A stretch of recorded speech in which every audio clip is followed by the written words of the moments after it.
बातमीपत्रामध्ये आता पाहणार आहोत प्रत्येक जिल्ह्यातली बातमी अतिशय वेगवान स्वरूपात बातमी 36 जिल्ह्यांची या बुलेटिनमध्ये सुरुवात करूया। सांगलीच्या जतमधील पंचायत समितीतील अभियंत्याच्या आत्महत्येवरून भाजप आमदार गोपीचंद पडळकर आणि आमदार जयंत पाटील यांच्यामध्ये संघर्ष निर्माण झालाय। आत्महत्येला जबाबदार कोण यावरून सुरू झालेल्या आरोप प्रत्यारोपानंतर मोर्चे आंदोलनं सुरू झाली आहेत आणि यातून हा संघर्ष आणखी चिघळणार असल्याचं पाहायला मिळतंय। मराठवाड्यामध्ये कुणबी प्रमाणपत्राचं वाटप हे निकषाप्रमाणेच केलं जात असल्याची माहिती राधाकृष्ण विखे पाटलांनी दिली आहे, तर भुजबळांनी बोगस प्रमाणपत्राबाबत आक्षेप घेण्याचं कारण नसल्याचंही त्यांनी म्हटलंय। आमदार गोपीचंद पडळकरांनी जयंत पाटलांवर खालच्या पातळीवर गंभीर टीका केली आहे। जत पंचायत समितीचे कनिष्ठ अभियंता अवधूत वडार आत्महत्या प्रकरणावरून करण्यात आलेल्या आरोपांच्या निषेधार्थ पडळकरांच्या नेतृत्वात मोर्चा काढण्यात आला। यावेळी पडळकरांची जीभ घसरली। शहापूर तालुक्यात भाजपच्या कार्यकर्त्यांनी शरद पवार यांच्या राष्ट्रवादीमध्ये पक्षप्रवेश केला। खासदार बाळामामा म्हात्रे यांच्या उपस्थितीमध्ये पक्षप्रवेश सोहळा संपन्न झाला। दरम्यान शहापूर तालुक्याला भाजपला हा मोठा धक्का मानला जातो। पालघरमध्ये शिवसेनेनं उबाटा पक्षाला मोठा धक्का दिला। शिवसेना उबाटाच्या महिला आघाडीसह डहाणू पंचायत समितीचे उपसभापती पिंटू गहला आणि 3 पंचायत समिती सदस्यांनी शिवसेनेमध्ये प्रवेश केला। एकनाथ शिंदेंच्या उपस्थितीमध्ये हा पक्षप्रवेश पार पडला।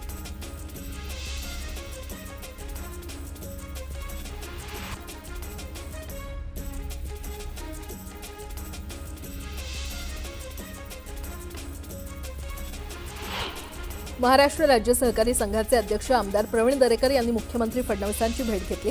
राज्य सहकारी संघाचा शिक्षण निधी सुरू करावा आणि विविध प्रश्नांसंदर्भात संयुक्त बैठकीचं आयोजन करावं अशी मागणी यावेळी दरेकर यांनी केली। दरम्यान सकारात्मक कार्यवाही करण्याचं आश्वासन मुख्यमंत्र्यांनी दिलं। लातूरच्या रेणापूर तालुक्यातील वांगदरी गावात जाऊन पंकजा मुंडेंनी भरत कराड यांच्या कुटुंबियांची सांत्वनपर भेट घेतली। ओबीसींचं आरक्षण गेल्याची भावना निर्माण झाल्यानं भरत कराड यांनी मांजरा नदीमध्ये उडी घेऊन आत्महत्या केली। नागपूरमध्ये राष्ट्रवादीच्या चिंतन शिबिराचं आयोजन करण्यात आलंय। प्रदेशाध्यक्ष सुनील तटकर यांनी शिबिर स्थळाची पाहणी केली आहे।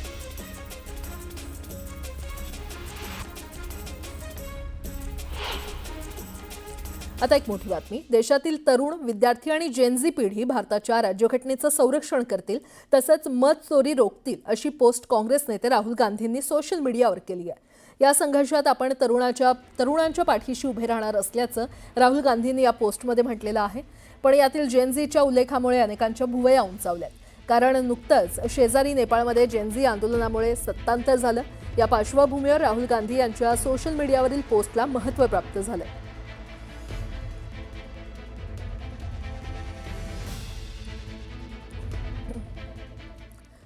पुन्हा एकदा बातम्या वेगवान स्वरूपात। परळ आणि प्रभादेवी परिसराला पूर्व पश्चिमेस जोडणारा प्रभादेवी पूल बंद केल्यानं पर्यायी मार्गावरील कोंडी टाळण्यासाठी वाहतूक पोलिसांकडून वेगवेगळे प्रयोग करण्यात येत आहेत। करी रोड पुलावर सकाळी 7 ते रात्री 11 या वेळेमध्ये शाळेच्या बस वगळता अन्य बेस्ट बस, एसटी, खासगी बससह अवजड वाहनांना बंदी घालण्यात आलेली आहे। ॲप आधारित कॅब सेवांचं भाडं परिवहन खात्याकडून निश्चित करण्यात आलं असून त्यानुसार प्रति किलोमीटर 22.72 रुपये ठरवण्यात आले आहेत। मागणीच्या कालावधीमध्ये हे भाडं 1.5 पट वाढवण्याची मुभा असेल, तर मागणी नसलेल्या काळात 25% कमी भाडं आकारावं लागणार आहे। तसंच प्रत्येक फेरीचं 80% भाडं चालकाला मिळणार आहे। कर्मचारी भविष्य निधी संघटनेच्या 7 कोटींहून अधिक सदस्यांना आता एकाच पोर्टलवर एकाच लॉग इनद्वारे सर्व प्रमुख सेवा आणि खात्याची माहिती मिळणार आहे, अशी माहिती केंद्रीय कामगार मंत्री मनसुख मांडविया यांनी दिली आहे। नवीन पासबुक लाईट फीचरमुळे योगदान, शिल्लक आणि पैसे काढण्याचं संक्षिप्त तपशील एकाच पोर्टलवर पाहता येतील, असं देखील मांडविया म्हटलं।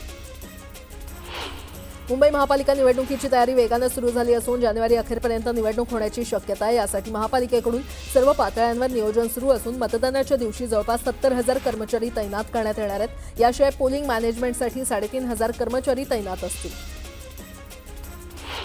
रस्त्यांवरील खड्ड्यांमुळे राज्यात 12 जणांचा मृत्यू झाला, तर 11 जण जखमी झाल्याचं निदर्शनास आल्यावर उच्च न्यायालयानं संताप व्यक्त केला। एका आठवड्यात हे खड्डे बुजवा आणि दोषी कंत्राटदारांवर कारवाई करा, असे तोंडी आदेश उच्च न्यायालयानं राज्यातील सर्व पालिकांना दिले। चहा, दुधासह खाद्यपदार्थ आणि मिठाईमध्ये वेलचीचा सर्रास वापर केला जातो। सद्यस्थितीमध्ये वेलचीला सोन्याचा भाव आलाय। होलसेल मार्केटमध्ये 1400 ते 2350 रुपये किलो दरानं विक्री होते। किरकोळ मार्केटमध्ये 1 तोळ्यासाठी 25 ते 60 रुपये मोजावे लागतात। म्हाडाच्या मुंबईतील घरांच्या लॉटरीकडे आतुरतेनं डोळे लावून बसलेल्यांना आता आणखी प्रतीक्षा करावी लागणार आहे. दिवाळीमध्ये म्हाडाच्या मुंबईतील घरांची लॉटरी येणार असल्याचं या वर्षाच्या सुरुवातीला म्हाडाकडून जाहीर करण्यात आलं होतं. मात्र आता दिवाळीऐवजी मार्चमध्ये मुंबईतील घरांची लॉटरी येणार आहे. नागरिकांच्या आरोग्याच्या दृष्टीनं महत्त्वाचा निर्णय घेत मुंबई महानगरपालिका आता प्रत्येक विभागात विशेष कचरा संकलनासाठी 0.6 टन क्षमतेचं वाहन तैनात करणार आहे. केंद्रीय प्रदूषण नियंत्रण मंडळाच्या मार्गदर्शक सूचनांनुसार सॅनिटरी पॅड, डायपर्स इत्यादींची विल्हेवाट ही पर्यावरणपूरक पद्धतीनं नष्ट करणाऱ्या भट्टीद्वारे आणि जैववैद्यकीय कचरा प्रक्रिया केंद्राद्वारे केली जाते. गणेशोत्सवादरम्यान केलेल्या जादा वाहतुकीच्या माध्यमातून राज्यमार्ग परिवहन महामंडळाला 23 कोटी 77 लाख रुपयांचं उत्पन्न प्राप्त झालंय. मुंबई, ठाणे आणि पालघर भागातून 5,000 बसद्वारे 5,96,000पेक्षा जास्त कोकणवासियांनी एसटीनं प्रवास केला. गणेशोत्सव, नवरात्रोत्सव, दहीहंडी, ईद ए मिलाद यासह अनेक सण उत्सवादरम्यान सुरक्षिततेसाठी आणि कायदा सुव्यवस्था टिकवण्यासाठी पोलिसांची भूमिका अत्यंत महत्त्वाची असते आणि याच पार्श्वभूमीवर पोलीस महासंचालक रश्मी शुक्ला यांनी एक मंडळ एक पोलीस अंमलदार ही अभिनव योजना राज्यभर राबवण्याचा निर्णय घेतलाय. म्हाडाच्या नागरिक सुविधा केंद्रात येणाऱ्या नागरिकांचा प्रतीक्षा कालावधी कमी करून 7 ते 8 मिनिटांवर आणण्यात येणार आहे. दस्तावेज अथवा टपाल स्कॅनिंगसाठी लागणारा वेळ टाळण्यासाठी नागरिक डॉक्युमेंट स्कॅन करून यापुढे या केंद्रावर सादर करू शकतील. राज्यातील उच्च शिक्षणाचा स्तर आणि दर्जा उंचावण्यासाठी उच्च आणि तंत्रशिक्षण विभागानं नव्या महाविद्यालयांना मंजुरी देण्यासाठी स्वतंत्र प्रणाली विकसित केलेली आहे. पुढील शैक्षणिक वर्षापासून विद्यापीठांशी संलग्नता घेणाऱ्या पारंपरिक आणि व्यावसायिक महाविद्यालयांना नवीन महाविद्यालय मान्यता प्रणालीद्वारे मंजुरी दिली जाणार आहे. आशियातील पहिल्या महिला रेल्वे चालक श्रीमती सुरेखा यादव 36 वर्षांच्या गौरवशाली सेवेनंतर निवृत्त झालेल्या आहेत. मोटरमन म्हणून आपली कारकीर्द त्यांनी यशस्वीरित्या पूर्ण केली. त्यांच्या या प्रवासाचा आणि नोकरीचा शेवटचा दिवस छत्रपती शिवाजी महाराज टर्मिनस इथे त्यांनी साजरा केला. देशभरात आजपासून नव्यानं लॉन्च झालेला iPhone 17 फोन विक्रीला सुरुवात झालेली आहे. हा फोन खरेदी करण्यासाठी मुंबईतल्या वांद्रे कुर्ला कॉम्प्लेक्समध्ये ग्राहकांनी गर्दी केली आहे.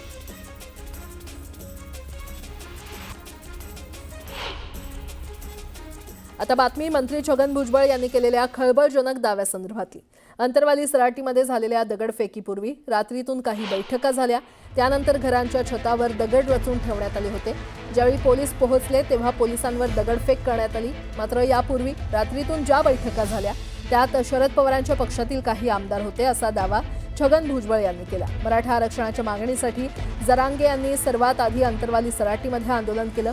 आंदोलनावेळी अंतरवालीत तणाव निर्माण झाला होता आणि या संदर्भात बोलताना भुजबळांनी हा दावा केला.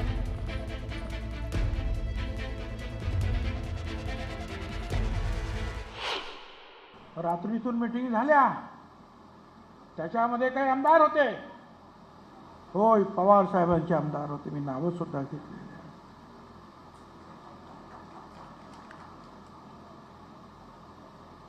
त्यांच्यातलेच एक जे आहेत ते काय महाराज म्हणून काय म्हणतात ना, त्यांचा कुठले तरी महाराज काय अनेक गोष्टी बाहेर पडल्यानंतर यांनी सांगितलं आणि त्याप्रमाणे सगळ्या गच्च्यांवर दगड बिगड ठेवले आणि सकाळी जेव्हा पोलीस आले तेव्हा तुफान दगडाचा मारा सुरू झाला.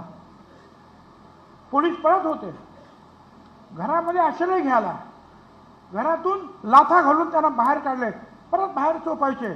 महिला पोलीस होत्या, त्यांना सुद्धा त्रास झाला.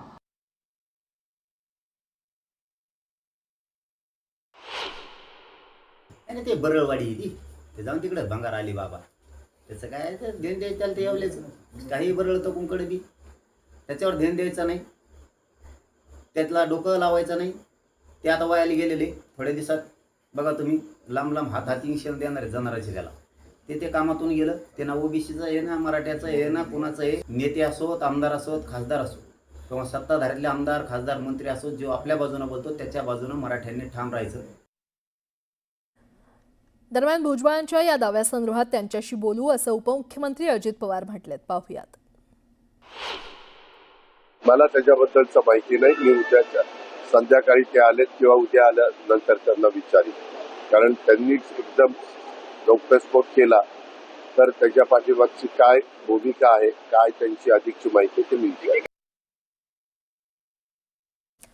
पुन्हा एकदा बातम्या वेगवान स्वरूपात. मुख्यमंत्री लाडकी बहीण योजनेतील पात्र लाभार्थी महिलांची पडताळणी आणि प्रमाणीकरण करण्यासाठी ई-केवायसीच्या माध्यमातून आधार कार्डची पडताळणी करण्यात येणार आहे. 2 महिन्यात आधार प्रमाणीकरण केलं नाही तर कारवाई करण्याचा इशारा महिला बाल विकास विभागानं दिलाय. धाराशिवच्या भूम तालुक्याला तुफान पावसानं झोडपून काढलंय. या पावसामुळे शेतकऱ्यांच्या शेतातील उत्पन्नाच्या उरल्या-सुरल्या आशा देखील मावळलेल्या आहेत. बाणगंगा, रामगंगा, विश्वरूपा या सर्व नद्या दुथडी भरून वाहत आहेत. या नद्यांचं पाणी शेतात शिरल्यानं पिकं वाहून गेली आहेत. राज्यातील विद्यार्थ्यांना गोवर आणि रुबेला या विषाणूजन्य आजारांपासून सुरक्षित ठेवण्यासाठी विशेष लसीकरण मोहीम 15 ते 30 सप्टेंबर दरम्यान राबवण्यात येते. या मोहिमेअंतर्गत 9 महिन्यांच्या बालकांपासून 15 वर्षांपर्यंतच्या वयोगटातील विद्यार्थ्यांना लस दिली जाते. मात्र यंदा आश्रमशाळांमधील मुलांचं लसीकरण करण्यावर विशेष भर आहे. धाराशिवच्या परंडा तालुक्यातील पावसानं पिकांबरोबर जमीन खरडून गेली. चांदणी नदीला महिनाभरात तब्बल 5 वेळा पूर आला. पिकांचंही नुकसान झाल्यानं शेतकऱ्यांकडून मदतीची मागणी केली जाते.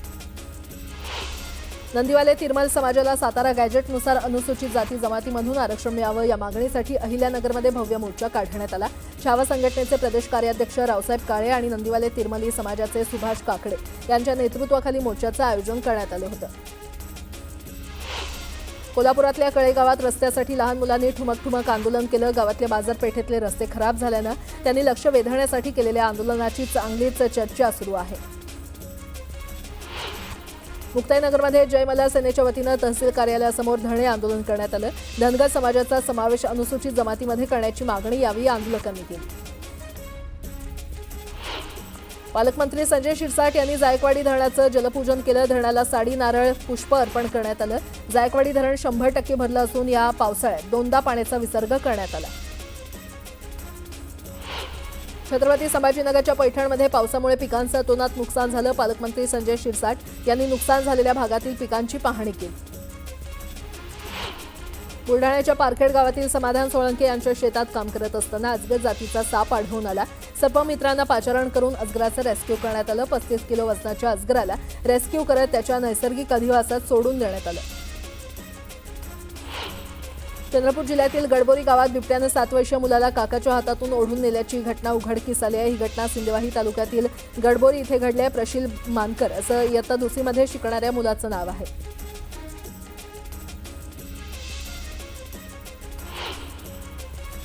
आता एक मोठी बातमी. एकीकडे मराठा आरक्षणाच्या मुद्द्यावरून ओबीसी नेते आक्रमक झालेत तर दुसरीकडे भुजबळ आणि शरद पवारांमध्ये यावरून जोरदार खणाखणी सुरू झाली आहे. कटुता कमी व्हावी म्हणून मुख्यमंत्री भुजबळ उपसमिती अध्यक्षांनी सुसंवाद साधावा हा मुद्दा पवारांनी उपस्थित केला. त्यासोबत मराठा उपसमितीमध्ये एकाच समितीचे सदस्य असल्याचंही पवार म्हटलेत. यावर भुजबळांनी जोरदार पलटवार केला. पाहूया.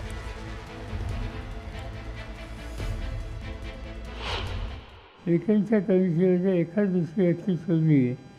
सर्व सभासद एका जातीचे आणि बावनकुळ्यांची समिती बघितली त्याच्यात सगळे सभासद ओबीसीचे आहेत. आपण ऐक्य करायचं होतं आणि जातीवाद करायचा करायला हे ऐक्य कसं करायचं. आता पवार साहेब म्हणतात की छगन भुजबळ मुख्यमंत्री आहे, सगळ्यांनी एकत्र बसून ते सोडवा. अहो पवार साहेब वर्षापूर्वीच सर्व पक्षाची मिटिंग बोलवली. तुम्हाला बोलवलं, सगळ्यांना बोलवलं, कोणी आलं नाही. तुम्ही मिटिंगला येत नाही आणि आता म्हणतात भुजबळ आणि तुम्ही जे आहे मिटिंग घेऊन सोडाल. तेव्हा तुम्ही आलात नाही आणि आता आमचं वाटोळे झाल्यानंतर तुम्ही आमचं म्हणताय.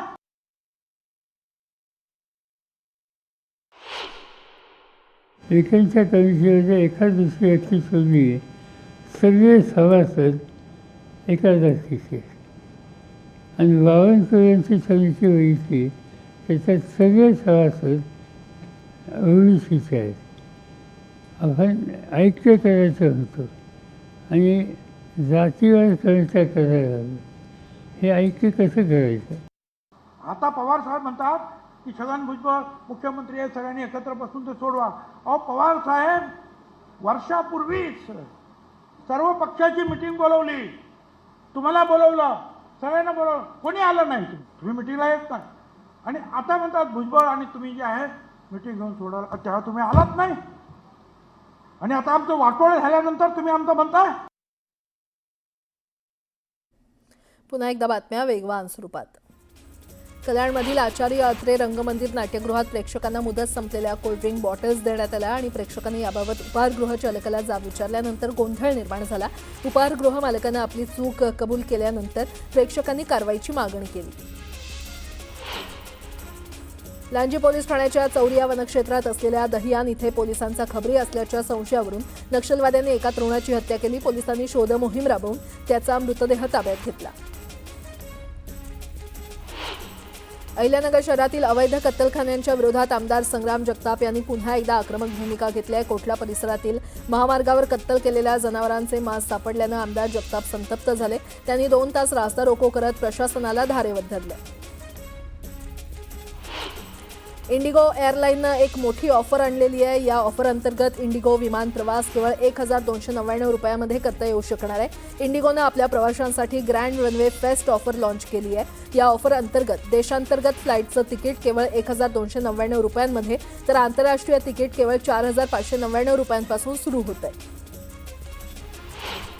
लोकल ट्रेनमध्ये टीसी आणि प्रवाशांमध्ये वादाचे प्रकार नेहमीच झालेले आहेत आणि यातून अधूनमधून टीसींवर हल्ले होत आहेत. याला आळा घालण्यासाठी पश्चिम रेल्वे पुढील 20 ते 25 दिवसात प्रायोगिक तत्वावर 20 बॉडी कॅमेरे खरेदी करून ते टीसींना देणार आहे. टीसींच्या स्पेशल जॅकेटमध्ये बॉडी कॅमेरे लावले जाणार आहेत. त्या आधारे तिकीट तपासणीच्या कारवाईचे फुटेज मिळवून ते न्यायालयामध्ये पुरावा म्हणून सादर केले जातील. उद्या संपूर्ण नाशिक शहरात पाणीपुरवठा बंद राहणार आहे तर रविवारी कमी दाबानं पाणीपुरवठा होणार आहे. नाशिक शहरातील विविध जलकुंभ आणि जलशुद्धीकरणाच्या पाईपलाईन दुरुस्ती आणि तांत्रिक कामानिमित्त पाणीपुरवठा बंद राहणार आहे. 2 दिवस पाणी जपून वापरण्याचं नाशिक प्रशासनानं नागरिकांना आवाहन केलं. सिंधुदुर्ग जिल्ह्याचे पालकमंत्री नितेश राणे यांनी अचानक दोडामार्ग ग्रामीण रुग्णालयाला भेट दिली. अचानक दिलेल्या या भेटीनं डॉक्टरांसह वैद्यकीय अधिकार आणि या रुग्णालयातील कर्मचाऱ्यांनी चांगलीच त्यांची तारांबळ उडाली.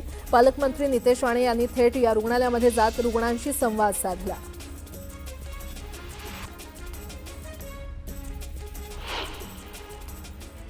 आता एक मोठी बातमी. बहुचर्चित शिवाजी अंडरग्राऊंड इन भीमनगर मोहल्ला या नाटकाला नाशिकमध्ये तीव्र विरोध केलेला आहे.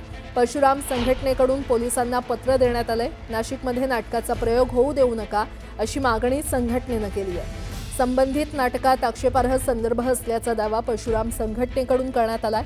पोलिसांकडूनही प्रयोग न करण्याबाबत निर्मात्यांना विचारणा करण्यात आल्याची माहिती सूत्रांनी दिली आहे.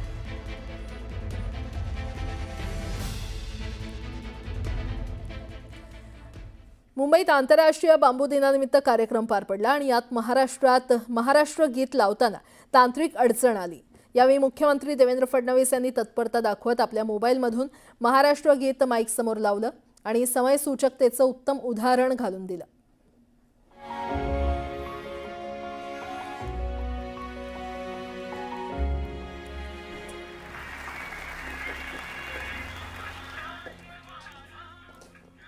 तर मुंबईमध्ये आंतरराष्ट्रीय बांबू दिनानिमित्त कार्यक्रम पार पडला आणि यात महाराष्ट्र गीत लावताना तांत्रिक अडचण आली. यावेळी मुख्यमंत्री देवेंद्र फडणवीस यांनी तत्परता दाखवत आपल्या मोबाईलमधून महाराष्ट्र गीत माईक समोर लावलं आणि समयसूचकतेचं उत्तम उदाहरण घालून दिलं.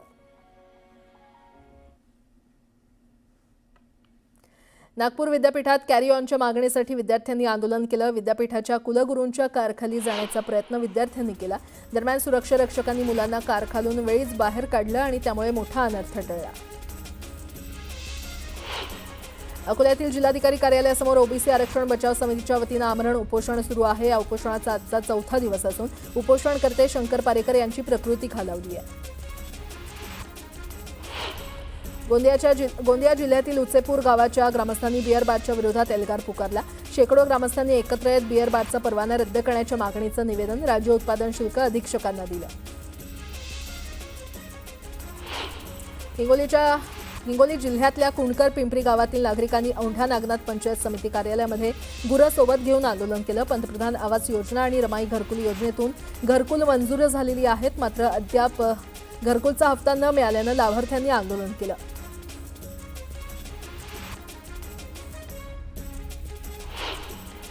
होमिओपॅथी डॉक्टरांना ॲलोपॅथीचा सराव करण्याची परवानगी देणाऱ्या सरकारच्या निर्णयाला गोंदियातील डॉक्टरांनी विरोध केलाय. सरकारनं निर्णय मागे घेतला नाही तर तीव्र आंदोलन छेडण्याचा इशारा देण्यात आलाय. नागपूरमध्ये गोंड गोवारी समाजानं आंदोलन केलं. एसटी प्रवर्गात समावेश करण्याची मागणी यावेळी करण्यात आली. यावेळी मोठ्या संख्येनं नागरिकांनी आंदोलनामध्ये सहभाग घेतला होता. छत्रपती संभाजीनगरच्या घनसावंगीत शेतकरी संघर्ष समितीनं आंदोलन केलं. घनसावंगी तालुक्यात ओला दुष्काळ जाहीर करण्याची मागणी यावेळी करण्यात आली.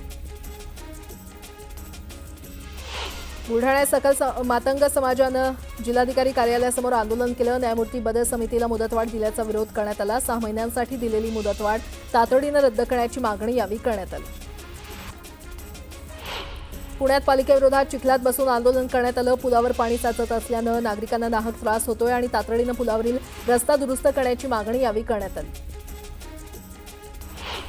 धुळे शहरातील जुन्या आग्रा रोडवर नो हॉकर्स झोन कायम ठेवावा या मागणीसाठी धुळे व्यापारी महासंघाच्या वतीनं भव्य मोर्चा काढण्यात आला. छत्रपती शिवाजी महाराजांच्या स्मारकापासून शहरातील मुख्य बाजारपेठेपर्यंत हा मोर्चा काढण्यात आला. नागपूरमध्ये उद्या बंजारा समाजानं धरणे आंदोलनाची हाक दिली आहे. एसटी प्रवर्गातून आरक्षण देण्याची मागणी बंजारा समाजानं केली आहे. उद्याच्या आंदोलनामध्ये महिला पारंपरिक वेशभूषेत सहभागी होणार आहेत. दरम्यान जिल्हाधिकाऱ्यांना निवेदन देखील देण्यात येणार आहे.